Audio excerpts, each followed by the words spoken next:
If you're an e-commerce operator and you're wondering whether you should be shifting to a 3PL, in this video I'll be answering the question of when you should be considering a move to a third-party logistics provider and important considerations to keep in mind. Now, if you've never watched one of our videos before, I'm Nathan Pergio. In the last 5 years, I've built 3 7-figure e-commerce brands, helped over 300 brands scale to 7 and 8 figures, and I run an e-commerce agency with a team of over 25. Now, all new brands want to outsource fulfillment straight away. And the reason for that is, as an e-com operator, you see fulfillment as a very low value task. And so naturally, you want to get that off your hands as quickly as possible. It's also not a fun task to be doing. And so what that ends up resulting in is e-commerce founders turn their eyes immediately to 3PLs. However, at an absolute bare minimum, you need to be turning over at least 100 orders per month to be considering a fulfillment center. And really, this is on the absolute low end. Realistically, you want at least 500, ideally 1,000 orders per month before you move to a 3PL. Now, the question is why? Well, firstly, if you're under 100 orders per month, almost no 3PL will even take you on. Let's say you're closer to 500 per month, you could probably get into a couple different 3PLs, maybe more boutique, smaller end ones. However, the cost benefit analysis is going to not be beneficial to the financial position of the business. And so when you're considering whether you should move to a third-party logistics provider, there's 2 sides of the analysis that you need to consider. The first one is the economic impact, and then the second one is the strategical impact.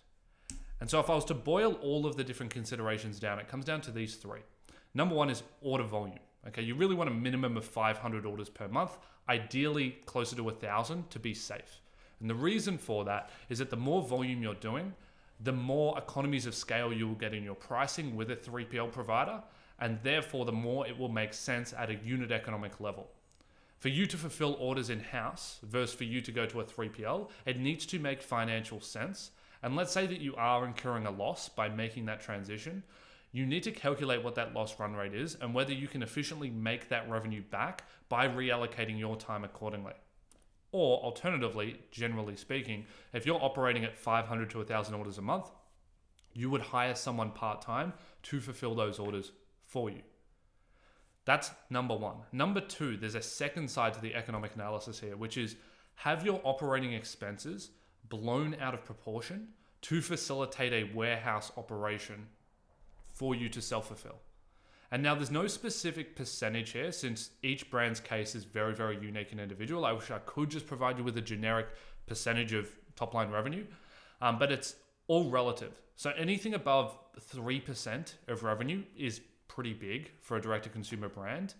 And so if you see that your percentage of OPEX associated with warehouse expenses is going up by about 3% in proportion to total revenue, you should be considering how you can optimize that, generally speaking, by moving over to a third-party logistics provider.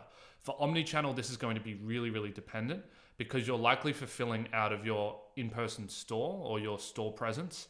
And so then you're going to have to figure out how you're allocating operating expenses across online versus in-store.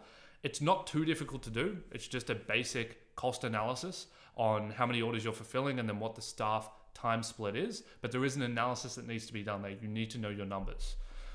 The third important consideration, and this is where we switch to strategical from economic, is do you require special kitting for the user experience and to hold core to your brand identity? Because if you do it, there's very custom packaging that's required. You're likely going to have a very difficult time finding a third-party logistics provider that's going to enable that. Or if you do, they're going to be boutique and likely charge a premium to do so because they have to now custom change how they are going about their 3PL systems. And so if you do require special kitting, it might make more sense strategically to be taking or incurring a slight additional cost for having in-house facilities and warehousing, but have the benefit of a better consumer experience, which is going to lead to better retention off the back end, better word of mouth, and indirectly faster growth rates. This is one of those strategical decisions that's very difficult to make because you can't actually see it tangibly on paper. Now, when you're actually looking for a third-party provider, what are the 5 things you should be looking at, particularly if you're an Australian e-com brand, but this applies to anyone? Number 1 is pricing. Do not go to one 3PL and then just choose them immediately. You really want to be looking at 6, 7, 8 different 3PL options. There's even 3PL brokers who you go to. They have relationships with 10 to 20 different 3PLs, and then they'll select the one that will make the most cost-effective sense for your particular brand. Number 2 is international shipping. Do they support international shipping, and what are their benefits on international shipping rates? This is a huge one, particularly for a fast-growing Australian e-com brand. You can propel to $300,000, $400,000, $500,000 a month quite quickly in Australia. But as you start to reach those higher numbers, you really do start to address the total addressable market, particularly if you're very niche down. Now, if you're in fashion, obviously you have a lot more headroom there. If you're in CPG, you've got a lot more headroom. But if you're in a very niche down specific domain, it's going to be tough getting above $500,000, $600,000 per month in Australia. You can do it. You can definitely go to multi-millions, but the easiest way to continue fast, rapid growth out of there is international expansion. Can you ship to New Zealand to facilitate an additional 5 to 10%? Can they ship to the US? Can they ship to Europe? Can they ship to Singapore as well, which is another great market to expand into? What are their international rates? Do they beat yours that you currently have? And do they even facilitate shipping there? Number 3, capabilities. Do their services match your needs? This is a really important one. 3PLs are generally niche down to specific goods. And I'll give you a really extreme example of this. In the beauty technician space, if you need to ship products that need to be cooled at a certain temperature during the shipping process, there is one specific 3PL in Australia that does that. And so you can see that if you're in a very specific niche, there's only one 3PL solving for that issue. And this applies across all different third-party logistics providers. Some are really specialized on very large dimensional weights. Some are specifically tailored towards high SKU counts where their pick and pack is very systematized so that they're not accidentally pick and packing the wrong products. There's all these different verticals, and so you need to assess the entire plane to understand exactly which 3PL you're going to go to, because switching 3PLs generally is not a process that you want to go through. It's not fun. It's not incredibly costly. It sometimes can be a bit costly, but you'll generally do it by moving all of the rest of the stock out through some kind of warehousing sale and then restock into a new warehouse. So there isn't really transfer cost, but still it's really not something that you want to go down. So you want to choose correctly out of the gates to facilitate your next 5 years of growth.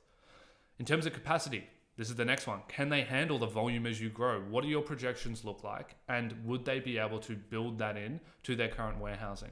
And then lastly is support.